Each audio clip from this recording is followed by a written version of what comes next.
Hi guys, कैसे आप सब। आई होप आप सब बहुत अच्छे होंगे, पढ़ाई भी अच्छी चल रही होगी। आज Shruti Ajay Gupta hello studies channel से आपके लिए फिर से लेकर आई है आपके लिए ही आपका लेक्चर, ठीक है, जो कि अगेन एक इंटरेस्टिंग चैप्टर होने वाला है, कंपाउंड इंटरेस्ट। हमने 14.1 कंप्लीट किया है, ठीक है, और हमने क्या कहा था, आपसे प्रॉमिस किया था कि 14.2 पर लेकर चलेंगे। ये 14.1 आपका कंप्लीट होता है। 14.2 के पहले हम एग्जाम्पल्स देखेंगे। क्या है, टाइप्स ऑफ एग्जाम्पल्स होते हैं, तो जिसके बेस पे ही हम क्वेश्चन सॉल्व कर सकते हैं, ठीक है। आपके क्वेश्चन है 14.2 में कितने क्वेश्चन है आपके 10 क्वेश्चन है, ठीक है, but these are word problems. तो ये वर्ड प्रॉब्लम्स क्या है, 14.1 में ऑलरेडी आपको सब कुछ गिवन था, सिर्फ आपको वैल्यू पुट करना था, सॉल्व करना था। लेकिन अभी 14.2 में क्या है, आपको फाइंड करना है कि किसे आप अमाउंट के प्लेस पे रखेंगे, किसे रेट ऑफ इंटरेस्ट कहेंगे, कौन सा आपका ईयर्स होगा, ये सब कुछ आपको देखना है, आपको समझना है, और फिर उसके बाद फिर वैल्यू पुट करना है। क्लियर हो गया। तो इसीलिए हमने क्या कहा, सबसे पहले हम एग्जाम्पल्स देखेंगे और एग्जाम्पल के बाद फिर हम चलेंगे किसमें, प्रैक्टिस सेट 14.2 में। तो देखिए, सबसे पहला आपके टेक्स्ट बुक से ही एग्जाम्पल आपको बता रहे हैं, ध्यान दीजिए। क्या है, जो चीज़ें हम देखते हैं उसे ही और अच्छी तरह से समझे ना, तो हमें चीज़ें जल्दी क्लियर होती है। इसीलिए तो आपके टेक्स्ट बुक में टाइप्स ऑफ एग्जाम्पल्स देते हैं। तो स्टार्ट करते हैं विदाउट लेट। Very good. देखिए, the population of city increases at compounding rate of 8% per year. Find the population in the year 2012, ठीक है। If population in the year 2010 was 2,50,000, मतलब 2010 का आपको गिवन है, पॉपुलेशन गिवन है, तो ये पॉपुलेशन क्या हो गई आपकी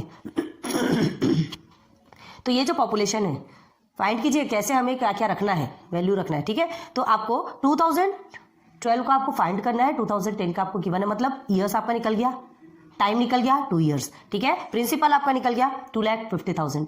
समझ में आ रहा है, बहुत अच्छे से ध्यान दीजिए। तो population of city increase at compounding rate of 8% per year, already given है। रेट ऑफ इंटरेस्ट आपको गिवन है, population and rate of population आपको गिवन है 8%, ठीक है। तो सीधे सीधे हम क्या लिखेंगे, P है, देन R है, देन T है, पहले ये देखेंगे, ठीक है। और देखिए अब जो A है, A मतलब जो हमने अमाउंट जिसे लेते थे, तो अभी देखिए P क्या है, आपको देखिए क्वेश्चन में क्या दिया है, पॉपुलेशन इन द ईयर 2010, ठीक है।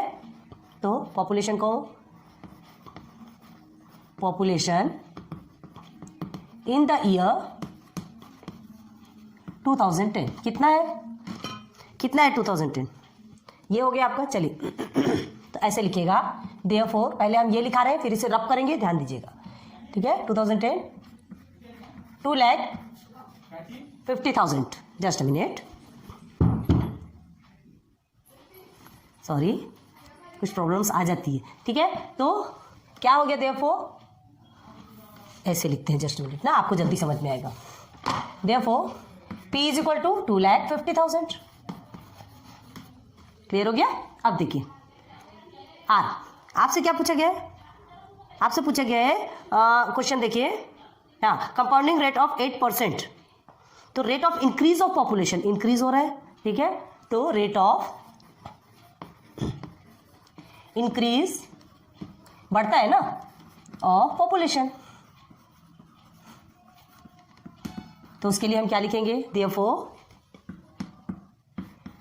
रेट इज इक्वल टू कितना है आपका 8%, ठीक है, 8% पर एनम, या तो PCPA लिखो या तो परसेंट ऑलरेडी आपने लिखा तो PA लिखिए, क्लियर है। अब देखिए थर्ड में आपका टाइम आपको क्या है, 2010 से 2012 पूछ रहा है, ठीक है। तो n इज इक्वल टू क्या आ जाएगा, इसे t को n भी डिनोट किया जाता है, पता है ना, फॉर्मूलेज में आप जब लिखते हैं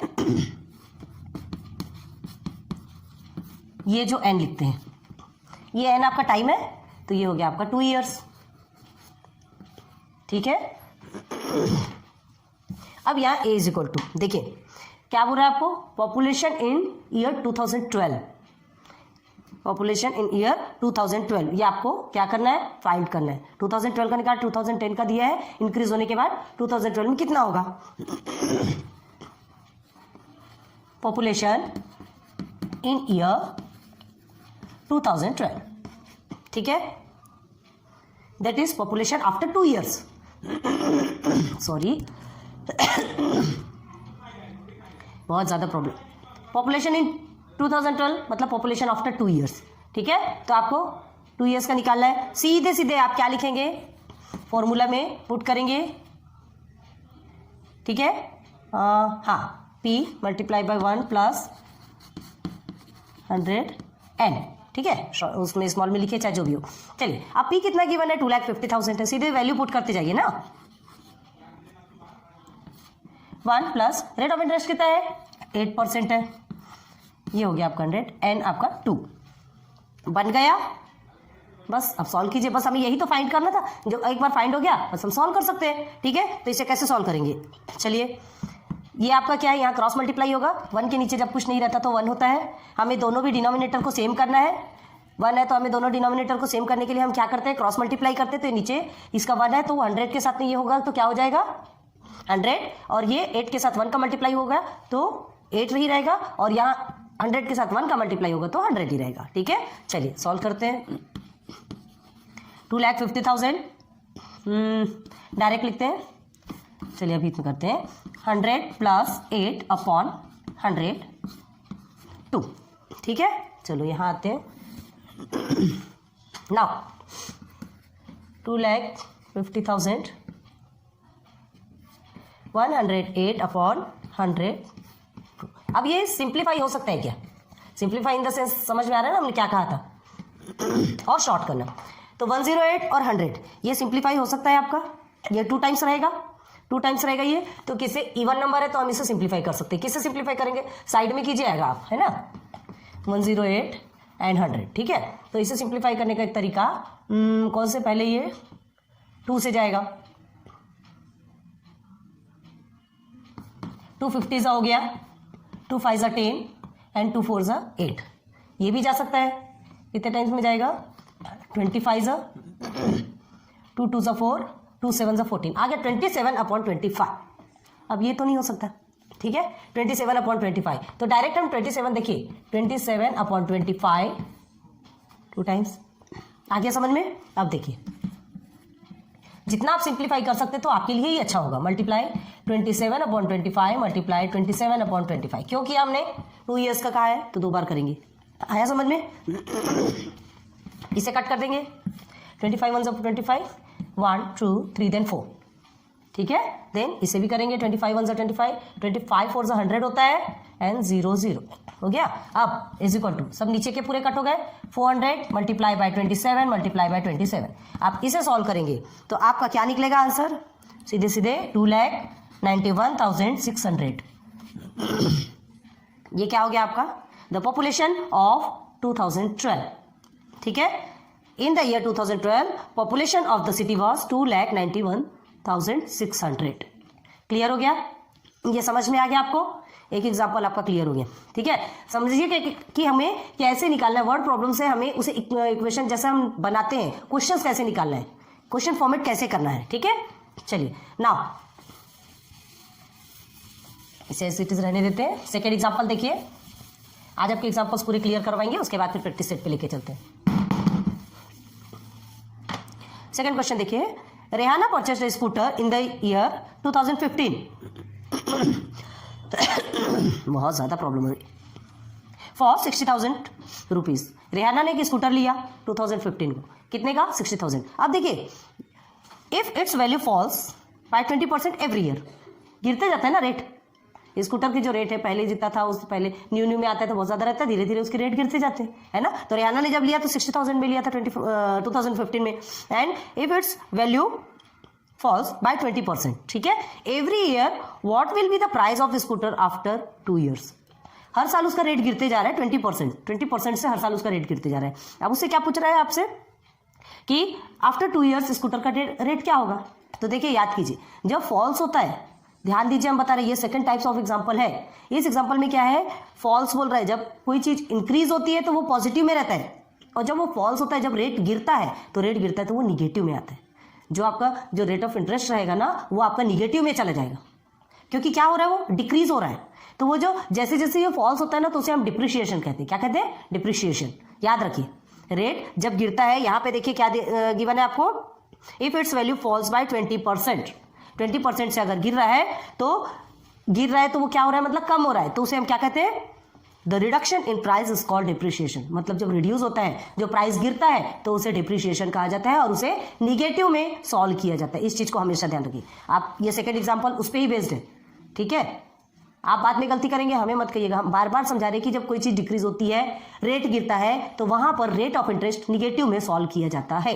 प्लीज अपने सबकॉन्शियस माइंड में सेट कर लीजिए। नाउ चलते हैं फिर एग्जांपल में। यहाँ पर देखिए आप, यहाँ प्रिंसिपल क्या है, कितने का खरीदा उसने, 60,000 का खरीदा। अब कितना, if its value falls, rate गिरा है ना, तो रेट ऑफ डिप्रिशिएशन क्या होगा, रेट ऑफ डिप्रिशिएशन यहाँ लिखेंगे, देखिए रेट ऑफ डिप्रिशिएशन कहते हैं, बताया ना हमने, मतलब जो कम होता है, ठीक है, इज इक्वल टू कितना हो गया आपका 20%। क्लियर है, समझिए, बहुत ध्यान दीजिए। अब टी या एन जिसे कहते हैं, है ना, कितने ईयर्स है, 2 ईयर्स है ना, हाँ, आफ्टर 2 ईयर्स। क्लियर हो गया। अब अमाउंट ऑब्टेन आफ्टर 2 ईयर्स, हमें अमाउंट के बारे में देखना है ना, कम होने के बाद वो कितना हो गया, ठीक है। तो अमाउंट इसे लिखेंगे, ये अमाउंट है ऑब्टेन, कितना मिलेगा आफ्टर 2 ईयर्स।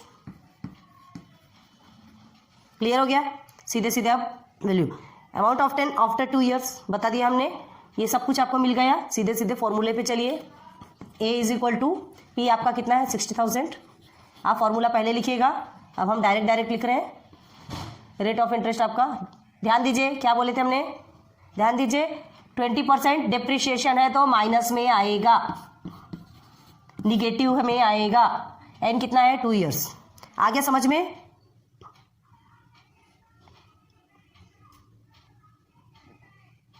एक मिनट, ठीक है, ये आ गया आपका रेट ऑफ डिप्रिशिएशन। अब देखिए क्या करना है, सॉल्व करेंगे इसे, तो 60,000, ठीक है, ये 1 है तो 1 क्रॉस मल्टीप्लिकेशन करेंगे तो ये 100 हो जाएगा आपका, प्लस आपका रहेगा ये -20 है तो -20 ही रहेगा इसमें, ये आपका 100, ठीक है। तो प्लस माइनस आपका माइनस होता है, ध्यान रखिएगा।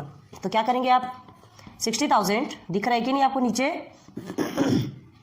प्लस माइनस माइनस होता है तो 100 में से 20 को माइनस करेंगे तो 80/100 आ गया। चलिए नेक्स्ट टर्म पे चलिए, हाँ इसे सॉल्व कीजिए, सिंप्लीफाई कीजिए तो क्या होगा 60,000, ठीक है, ब्रैकेट में इसे कर देंगे। तो देखिए यहाँ देखिए, यहीं पर कट करते हैं, 80/100 है, ठीक है, अपॉन में 2 है, इसे साइड में सॉल्व करते, 0 0 आपका कट गया, 0 0 आपका कट गया, किससे जाएगा 2 से जा सकता है, 2 4 8, 2 5 10 आ गया। तो अब इसे कैसे लिख सकते हैं, 60,000 4/5 ईयर पता है आपको, फिर से लिखिए 60,000 मल्टीप्लाई बाई 4/5 मल्टीप्लाई बाई 4/5। अब देखिए ध्यान दीजिए क्या कर रहा है, कहा जा रहा है, ये आपको क्या किया गया है, हाँ ये माइनस में है, हमने डायरेक्ट माइनस कर दिया, हमारा 80 आ गया, ठीक है। ये आपको ये लग रहा होगा यहाँ माइनस में तो वहाँ प्लस कैसे हो गया, यहाँ हमने माइनस किया ना, 100 के साथ में 20 को माइनस किया है, प्लस माइनस माइनस होता है, बस वो हट गया, वहाँ से सॉल्व हो गया। अब आपका आ गया, ये समझ में आ रहा है, इजी है, बहुत अच्छे से ध्यान दीजिए। अब आप क्या करेंगे, क्रॉस कर सकते हैं, जो भी आपका क्रॉस होता है शॉर्ट कर सकते हैं, जिसे कि सिंप्लीफाई भी कहते हैं। तो 5 है, ठीक है,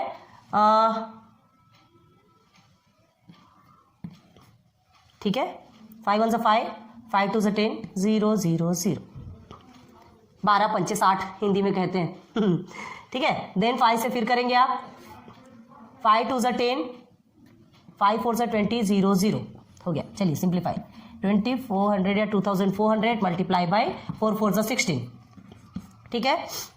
अब इसे सिंप्लीफाई कर लीजिए, आपका आता है 38,400 रुपीज़, ठीक है, 38,400 रुपीज़। पहले कितना था आपका 60,000, स्कूटर जब खरीदा था, परचेस किया था तो 60,000 का था। रेट ऑफ डिप्रिशिएशन मतलब जो रेट फॉल्स हो गया 20% के हिसाब से पर ईयर 20% के हिसाब से फॉल्स हो रहा है, तो आपको 2 ईयर्स का निकाला था, 2 ईयर्स के बाद उसका रेट क्या हो जाएगा, तो 28,400 रुपीज़ क्या हो गया, वो स्कूटर का प्राइस था। After 2 years the price will be 38,400।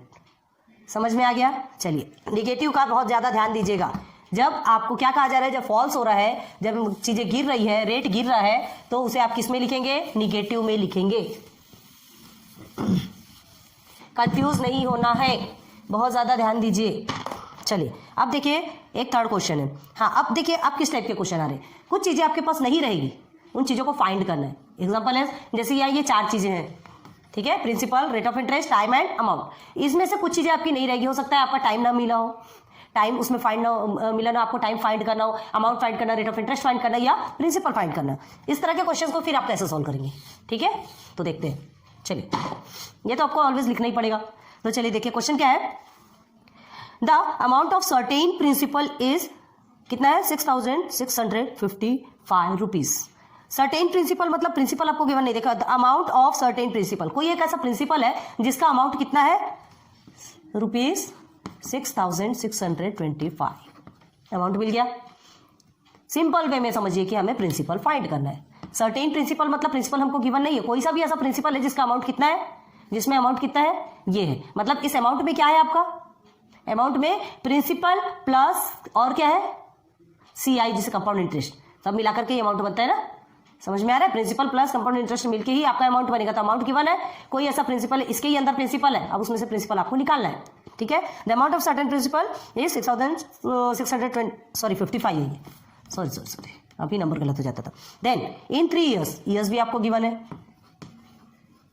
अब देखिए फर्स्ट 1 सेंटेंस को ही पकड़ के पहले आप ये नोट डाउन कीजिए, उसके बाद फिर आप आगे बढ़िए, तो आपके लिए इजी होगा, ठीक है। एक साथ पढ़ लेना थोड़ा सा माइंड डिस्टर्ब होने लगता है। देखिए कंपाउंडेड एनुअली बोल रहा है साल का, at the rate of 10 PCPA, rate भी आपको गिवन है 10 PCPA % पर एनम, ठीक है।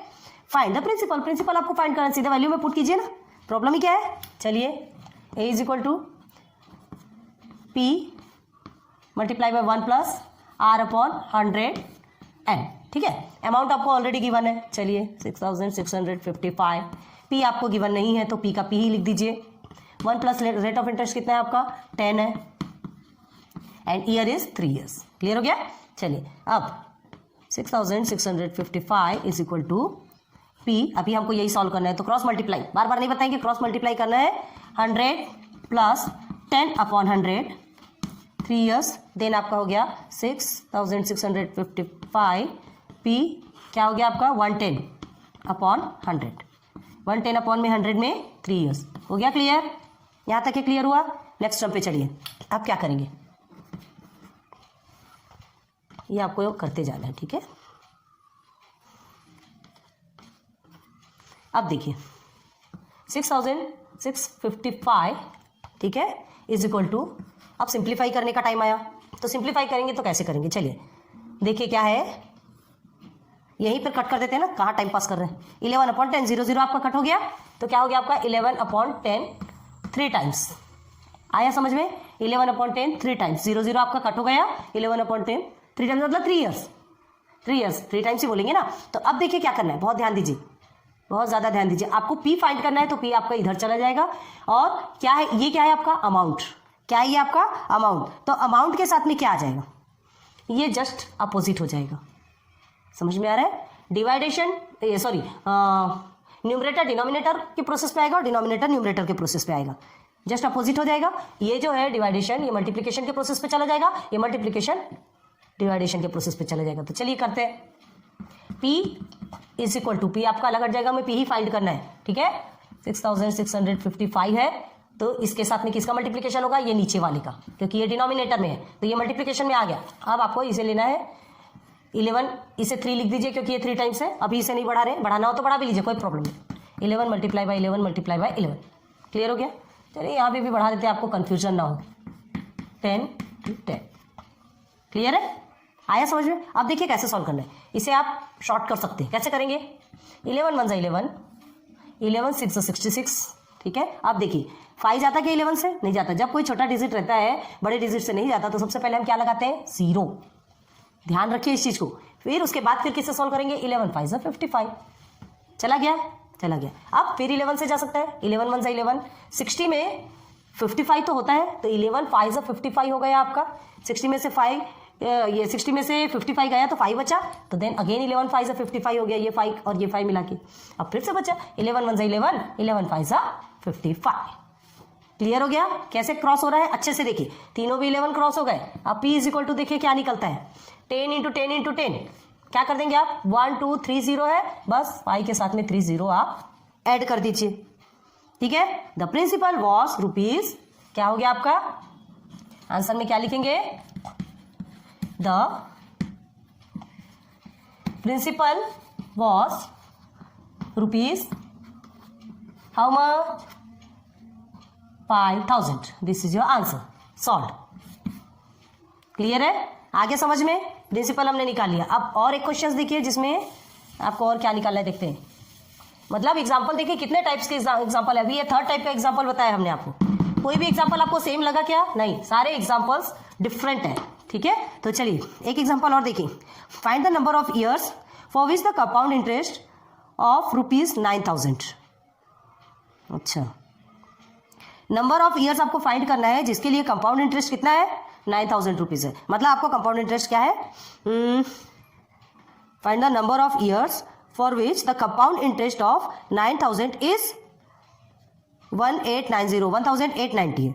एक मिनट, जिसके लिए जो रुपीज है उसमें कंपाउंड इंटरेस्ट कितना है आपका 1890 रुपीज। देखिए, find the number of years, आपको नंबर ऑफ ईयर्स फाइंड करना है, डायरेक्ट यहाँ पर लगा देंगे। आप देखिए, फॉर विच, जिसके लिए the compound interest of rupees, इतने रुपीज में कितना कंपाउंड इंटरेस्ट 1890। मतलब आपका कंपाउंड इंटरेस्ट कितना हो गया, CI कितना है आपका 1890।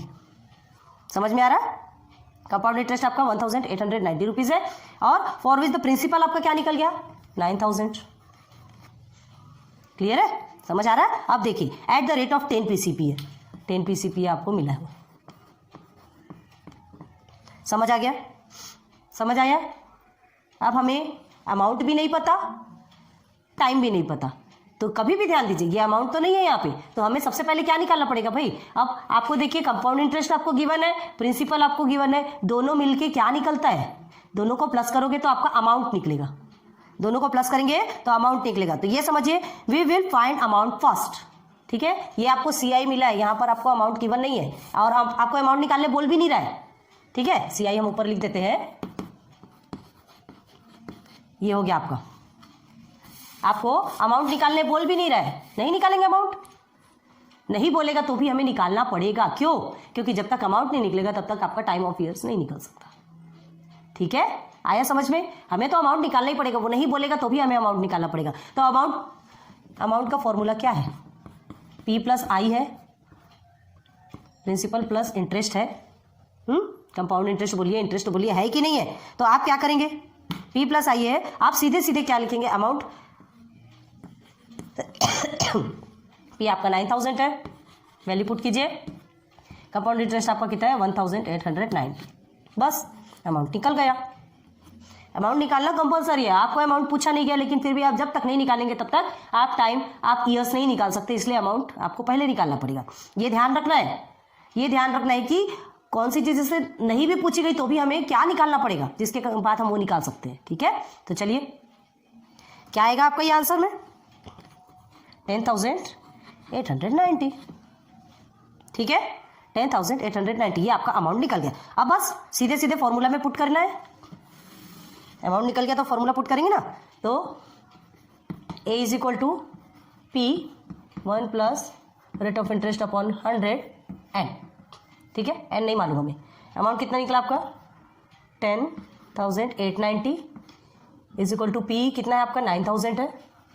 ठीक है, P आपका 9000 है, 1 प्लस रेट ऑफ इंटरेस्ट आपका 10 है upon 100 N, I don't know. Clear हो गया, चलिए अब देखिए फिर से इसे सिंप्लीफाई करेंगे, सॉल्व करते जाएंगे। 9000 है, सॉरी 9000 ही है ना, 90 लिख दिया हमने, क्रॉस मल्टीप्लाई करेंगे। ठीक है, क्रॉस मल्टीप्लाई करेंगे, आपका सीधे सीधे 1 1 10 आएगा, आप देख लीजिएगा n। ठीक, आप क्या करेंगे, फिर से सॉल्व करेंगे, ये आपका कट गया, यही कट गया। ठीक है, यहीं पर हमने क्रॉस कर दिया, is equal to 9000 multiply by 11 upon 10। अब आपका देखिए 11 अपॉन 10 है और ये n है, बहुत अच्छे से ध्यान दीजिए, बहुत अच्छे से ध्यान दीजिए। ये आपका हो गया। अब हमें क्या करना है, ये आपका अमाउंट है, ठीक है, ये आपका प्रिंसिपल है। तो हमें क्या निकालना है, क्या निकालना है, ईयर्स निकालना है। तो इक्वल के साइड में बहुत ध्यान दीजिए ना, देयरफॉर ये थोड़ा सा प्लेस बनाना पड़ेगा, ये ना, ये थोड़ा सा आप अपने मन से बनाते जाइए, हम बार बार भूल जाते हैं, ठीक है, ये ज़रूरी है, ठीक है। अब देखिए ये जो प्रिंसिपल है अमाउंट के नीचे जाएगा, 10,890 अपॉन 9,000 इज इक्वल टू में ये आएगा आपका 11/10, ठीक है, 11/10 आ गया। अब देखिए 11/10 आया, पहले इसको क्या करना है, आपको सॉल्व करना है, सॉल्व करना है, अच्छे से ध्यान दीजिए। 11/10 आपका एन में ही है, अभी हमें नहीं पता, एन लिखते भी नहीं आ रहा हमें, बताइए, ठीक है, एन हमें नहीं पता क्यों कितने ईयर्स है। चलिए तो पहले हम इसे सॉल्व करेंगे, सॉल्व करेंगे तो क्या हो गया, 0 0 आपका कट हो गया, 9 से डिवाइड हो सकता है क्या, चलिए यहाँ पर करके देखते हैं, 900, 0 0 आपका कट हो चुका है, ठीक है। इसमें करेंगे तो क्या करेंगे, 900 ज़ा 9 1 ज़ा 9, 0 0, 9 1 ज़ा 9, 1 बचा 9 2 ज़ा 18 एंड 9 1 ज़ा 9। देखिए 121/100 आपका आया है, क्या आया है, 121/100 आपका आया है, समझ में आ रहा। अब ध्यान दीजिए, इधर आ गया आपका, क्या है, 121/100 आया आपका, और यहाँ इज इक्वल टू में क्या है आपका, 11/10 है, यहाँ है n, तो ये कितने बार में आएगा, 11 11 ज़ा एंड 10 10 ज़ा, मतलब 2 ईयर्स। समझ में आ रहा है कि नहीं, 11 को 11 बार में करेंगे तो क्या होगा, 11 11 ज़ा 121, 10 10 ज़ा 100। बहुत अच्छे से ध्यान दीजिए, ये आया आपका, शॉर्ट किया हमने, सिंप्लीफाई किया, 11 11 ज़ा 121, हमने इसे सॉल्व किया, इसे एज इट इज रखा, तो यहाँ आपका मिल गया 11 11 ज़ा 121 एंड 10 10 ज़ा क्या, 10 10 ज़ा 100। तो अगर हम यहाँ पर 2 ईयर्स लिखते हैं तो ये भी ऐसे ही होगा ना, होगा ना, ऐसे ही होगा, इसमें भी 121/100 आएगा। आया समझ में, तो आपके लिए आंसर निकल गया, ये आपका n लिखा है, ठीक है। तो आप क्या लिखेंगे, therefore n is equal to 2 years या t इज इक्वल टू जो भी लिखना है। तो compound interest is for 2 years, ये कंपाउंड इंटरेस्ट कितने साल के लिए था, 2 ईयर्स के लिए था। समझ में आ गया, समझ आ गया, बहुत ईजी। देखिए इसे भी हम करते हैं, जस्ट इसे पहले हम सॉल्व करके दिखाते हैं आपको, यहाँ पर भी यहाँ लिख देते हैं n is equal to 2 years, ठीक है, n इज इक्वल टू हमारा 2 आया है, n या t जो भी हो। तो देखिए कैसे है, 121/100 है इज इक्वल टू 11/10 2। हमने यहाँ पर n इज इक्वल टू 2 लिखा है, तो वो 2 को वहाँ लिखा हमने, 121 11 × 11 10 × 10, ऐसा सॉल्व करेंगे तो आपको जल्दी समझ में आएगी चीज़ें, इसीलिए हम ऐसा सॉल्व कर रहे हैं। 121/100 इज इक्वल टू 121/100, समझ आ गया, अब समझ में आया होगा, दोनों भी इक्वल आया ना, मतलब 2 ईयर्स के लिए आ गया। ये एक ईयर का आपका समझ में आ गया, ये दूसरा ईयर का समझ में आ गया, ठीक है। तो ये आपके 4 टाइप के एग्जाम्पल्स थे, आज हमने एग्जाम्पल कंप्लीट कराया। नेक्स्ट हम लेक्चर नंबर 6 में आपके साथ प्रैक्टिस सेट पर चलेंगे, ठीक है। 4 एग्जाम्पल्स आपने क्लियर कर लिए हैं, धीरे धीरे करके आगे बढ़ेंगे, एकदम धीरे भी नहीं रखेंगे, स्पीड रखेंगे, लेकिन हाँ आप प्रैक्टिस सेट पे स्पीड रहेगी, क्योंकि हमने आपको पूरे क्या करवा दिए, क्या कंप्लीट करवा दिए, आपको पूरे एग्जाम्पल्स कंप्लीट करवा दिए। तो ठीक है, मिलते हैं फिर नेक्स्ट लेक्चर नंबर 6 पे। लेक्चर नंबर 5 आपका कंप्लीट होता है। Good luck, good bye. बहुत अच्छे से पढ़ाई कीजिएगा, लाइक सब्सक्राइब शेयर भी करते जाइएगा। Then best of luck.